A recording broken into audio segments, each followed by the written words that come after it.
Hello Riders, நான் தான் உங்கள் மோட்டோ விலாகர். நம்ம சேனலில் பைக் ரிலேட்டடான வீடியோஸ், அப்புறம் பைக் ட்ராவலிங் வீடியோஸ் தான் போஸ்ட் பண்ணுவோம். இன்றைக்கி நம்ம சேனலில் என்ன பார்க்க வரோன்னா, லாக்டவுன் பீரியடில் நம்ம பைக்கை எப்படி மெயின்டைன் பண்ணுறது அப்படின்னு தான் பார்க்க போகிறோம். ஒரு ஈஸியான ஒரு 5 மெத்தட் தான் சொல்ல போகிறேன். இந்த ஸ்டெப்பை மட்டும் ஃபாலோ பண்ணிங்கனாலே உங்கள் லாக்டவுனில் வந்து உங்கள் பைக் வந்து நல்லா சேஃப்டியாகவே இருக்கும். வாங்க வீடியோக்குள்ளே போகலாம். டிப்ஸ் 1. வண்டியை வந்து வெயிலில் போடாதீங்க. முடிஞ்ச அளவுக்கு நிழலில் போட பாருங்கள். கவர் இருந்தால் கவரை போட்டு வைங்க. அப்படி இல்லையா எதுவும் துணி இருந்தால் எடுத்து போட்டு விடுங்க. முடிஞ்ச அளவுக்கு வண்டியை வந்து க்ளீனாக வச்சுங்க. ஏன்னா லாக்டவுனுக்கு முன்னாடி வண்டியை ஓட்டிகிட்டு போயிட்டு வந்து போட்டிருப்போம். அப்படியே கிடக்கும். அதில் டஸ்ட்டெல்லாம் நிறையா இருக்கும். டஸ்ட்டு இருந்தால் துரு பிடிக்கிறதுக்கு வாய்ப்பு நிறையா இருக்குது. அதனால் வண்டியை க்ளீன் பண்ணி வச்சுங்க. ஒரு வாட்டர் வாஷ் பண்ணிடுங்க. அப்படியே ஒரு 2 to 3 டேஸுக்கு ஒன்ஸ் வந்து தொடச்சிடுங்க.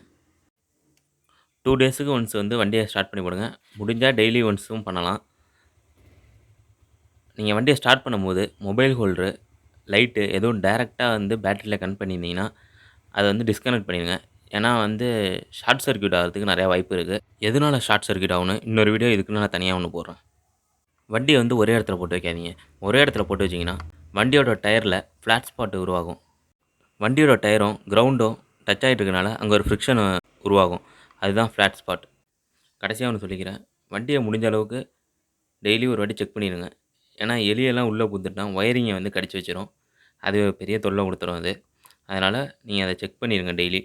இந்த வீடியோ உங்களுக்கு யூஸ்ஃபுல்லாக இருக்கும்னு நினைக்கிறேன். இந்த வீடியோ உங்களுக்கு பிடிச்சிருந்தா லைக் பண்ணுங்கள், ஷேர் பண்ணுங்கள், கமெண்ட் பண்ணுங்கள். அப்படியே சப்ஸ்கிரைப் பண்ணி பக்கத்தில் உள்ள பெல் ஐக்கானை தட்டி விடுங்க.